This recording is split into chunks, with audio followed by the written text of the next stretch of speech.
लोमस मुनिका पासमा गएर लोमस मुनिलाई प्रणाम गर्नुहुन्छ राजा इन्द्रद्युम्नले।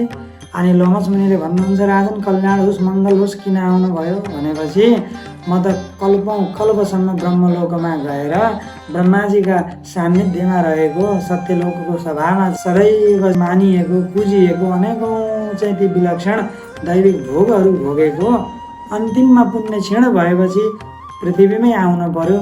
जब पुण्य क्षीण भइसकेपछि म जस्तो चाहिँ धर्मात्मालाई सदेह ब्रह्मलोक गएकालाई पनि फर्किएर यही धरतीमा आउनुपर्छ भने किन स्वर्गादि लोकहरूको चक्कर काट्नेवाला त्यस्ता चाहिँ मायाले युक्त कर्महरू मैले गर्नु? मलाई हजुरले कृपा गरेर यस्तो परम तत्त्वको ज्ञान दिइबक्सियोस् कि जसबाट संसार सागरदेखि सदाका लागि मुक्त हुन सकियोस्। हामीलाई चाहिँ कुनै पनि पाप पुण्यको प्रपञ्चमा नअल्झाउनेवाला त्यो परम गति दिनेवाला भगवानको कुनै सुलभ मार्ग बताउनुहोस्। हे सद्गुरुदेव, म हजुरको शरणमा छु, आत्मोद्धारका लागि आएको छु, कृपा गरिबक्सेला भनेपछि अब ती लोमसजीले भन्नुहुन्छ कि राजन पिर नगर्नुहोस्, हजुरले पिर मान्न पर्दैन। अब हजुरले चाहिँ पहिला मेरो आयुको बारेमा सुन्नुहोस् भनेपछि अब राजालाई सुनाउनुहुन्छ लोमसजीले कि राजन हजुर त कयौँ कल्पसम्म ब्रह्मसदनमा बस्नु भएको रहेछ। मलाई त कयौँ चाहिँ कल्पहरू समाप्त हुँदा पनि समाप्त नहुने किसिमको चाहिँ आयु मिलेको छ। हजुर चाहिँ ब्रह्मसदनमा कल्पौँसम्म बस्नु भएछ, म चाहिँ यो पृथ्वी तलमा कल्पौँसम्म रहनेवाला योगी हुँ भन्नुहुन्छ।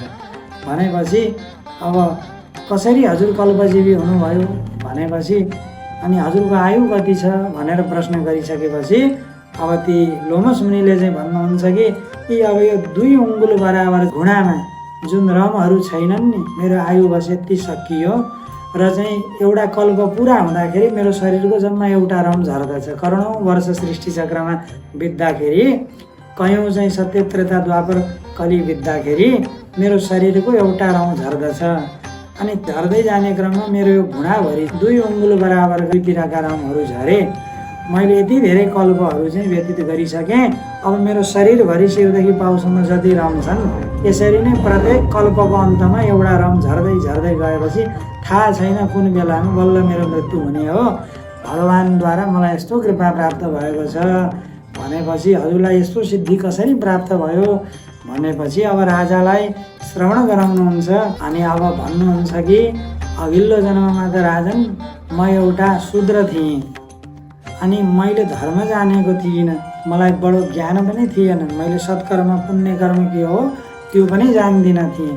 एकपटक के भयो त भन्दा दिउँसोको बेलामा ग्रीष्म ऋतुको प्रचण्ड मार्तण्डमा म गर्मीद्वारा पीडित भएको, सूर्यको उष्णताले पीडित भएको व्यक्ति हिँड्दै जाँदा कतै जानु थियो मलाई, बाटोमा एउटा तालाब देखेँ मैले। त्यो आफू नगएको नयाँ स्थानमा तालाब देखेँ अनि त्यो तालाबको भित्र भगवान् शिवको बडो सुन्दर ठुलो शिवलिङ्ग रहेछ तालाबका मध्यमा। अनि मैले त्यहाँ के गरेँ त भन्दा सर्वप्रथम स्नान गरेँ अनि शीतल जल पिएँ। तत्पश्चात मेरो मनमा भाव आयो त्यहाँ भगवानको जुन तालाबमा त्यो कुण्ड छ शिवजीको, त्यहाँ भगवानको विग्रह छ, त्यसलाई मैले त्यहाँ जमेका केही धुल मैलहरूलाई चाहिँ पखाल्ने काम गरेँ, भगवानलाई स्नान गराएँ शिवजीलाई।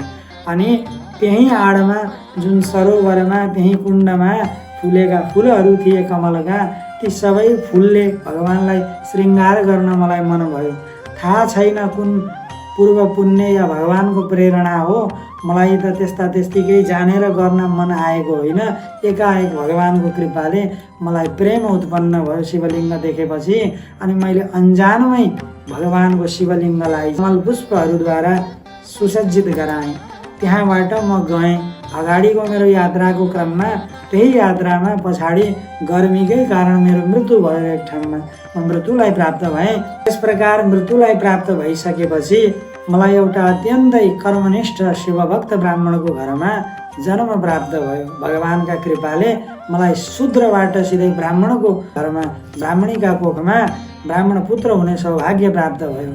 अघिल्लो जन्ममा आफ्ना पुण्य कर्महरूको अभावले गर्दा मलाई शूद्र कुलमा जन्म भएको थियो भने यस जन्ममा शिव धर्मका प्रभावले केवल भगवानको क्षणभर सेवा गरेका बलले वेदज्ञ ब्राह्मणका घरमा मेरो जन्म भयो, म ब्राह्मण भएर आएँ।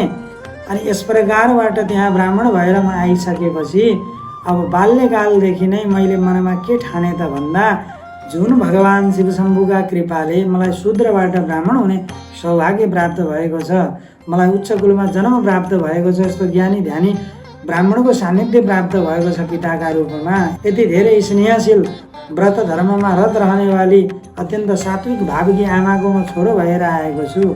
अब मैले आफ्नो जीवनलाई, आफ्नो गतिलाई सुधार्नुपर्छ। अब यो संसारको माया मोह केही पनि रहेनछ।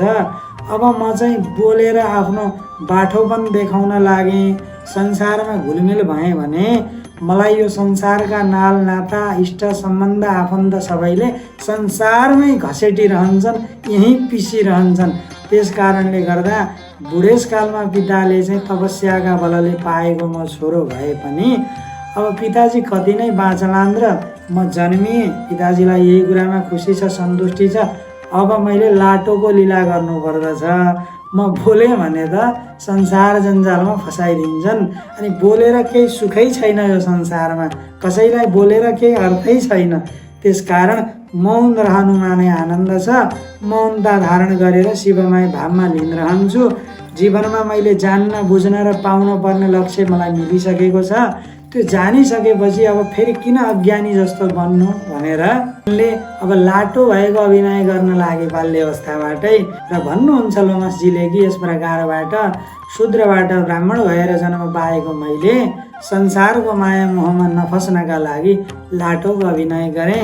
अलि समयमा पिताजी दिवंगत हुनुभयो र पिताजी चाहिँ परलोक गमन गर्नु भइसके पछाडि मलाई मेरा आफन्तीहरूले यो त लाटो हो, बेकार छ, यस्तालाई चाहिँ पालेर बिहोरेर के गर्नु भनेर भौतिक धनका लागि, भौतिक उपलब्धिका लागि लोभले गर्दा पन्छाउने काम गरे, मलाई निकालिदिए।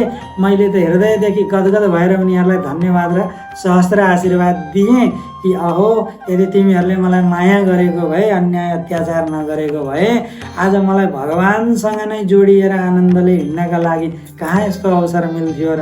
अब त म संसारको चक्करदेखि यसै पनि मुक्त भएँ। लाटो भएर अलिकति प्रयत्न गरेको थिएँ, अब त केही गर्नै नपर्ने गराइदियो तिमीहरूले, अब त मलाई पुरै छुटकारा मिल्यो भनेपछि अब त्यो भाव मनमा लिएर उहाँ जानुभयो, अगाडि बढ्नुभयो। र लोमसजीले भन्नुहुन्छ कि हेर, भगवान् शिवको थोरै उपासनाका पुण्य प्रभावले गर्दा म यस्तो भएँ। त्यही शिव धर्मको मार्गलाई तिमीले अवलम्बन गर्नु र त्यही धर्मले तिमीलाई पनि यो संसारको माया मोहदेखि मुक्त हुने शक्ति प्रदान गर्नेछ। र आफ्नो जीवन पर्यन्त गरेको शिव भजनद्वारा जन्म जन्मान्तरका पापहरूलाई भस्मभात गर्दै शिव सायुज्य प्राप्त हुनेछ। ब्रह्म कैवल्य मुक्ति चाहे पनि मिल्नेछ, या शिवजीकै सान्निध्यमा जान चाहे पनि सान्निध्य मिल्नेछ। मैले त्यस प्रकारबाट घरबाट निक्लिसकेपछि 100 वर्षसम्म तीर्थमा गएर भगवान् शिवशम्भुको आराधना गरेँ।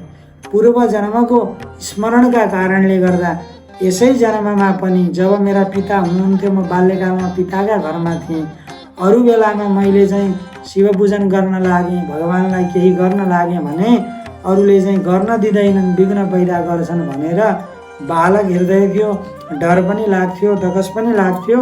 सबै घरमा निधाइसकेपछि रात्रिमा सुटुक्क गएर मैले भगवानको मूर्ति सजाउने काम गर्थेँ। कमलका पुष्पहरू दिउँसै चाहिँ सुरक्षित गरेर राखेको हुन्थेँ, अनि रात्रिमा लगेर भगवान्लाई चाहिँ अर्पण गरेको हुन्थेँ।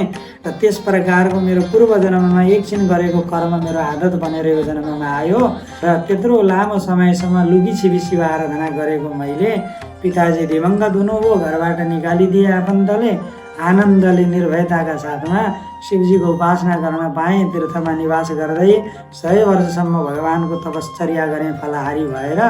अनि त भगवानले कृपा गरेर मलाई दर्शन दिइबक्सियो र भगवानले मलाई चाहिँ आशीर्वाद दिइबक्सियो। कहिलेसम्म तिम्रो शरीरमा चाहिँ रम रहनेछन्, तिम्रो शरीरमा तहिलेसम्म तिमी जीवित रहनु र तिम्रो आयु चाहिँ तिमीले चाहे जस्तै गरेर अत्यन्तै लामो हुनेछ, दीर्घ हुनेछ। र तिमीले कल्पको अन्तमा एउटा रम झरे बराबरबाट तिम्रो आयु चाहिँ घट्दै घट्दै गएर जब पुरै तिम्रो शरीरका रमहरू हराउनेछन् तब तिम्रो आयु पनि समाप्त हुनेछ।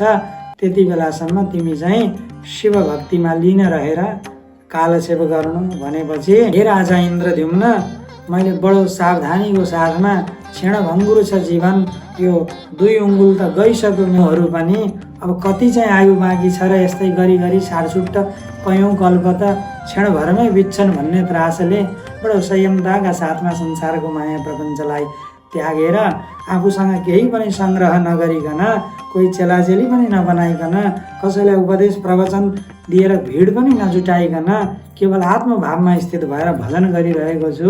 मनुष्यले सक्दो असङ्ग रहनु पर्दछ। सङ्ग्रह वृत्तिलाई त्यागेर अत्यन्तै भावनिष्ठाले भगवानको भजनमा तन्मय नभइकन यो अथाह भवसागरलाई यत्तिकै हामी धार्मिक छौँ भनेका बलले पार हुन सकिँदैन।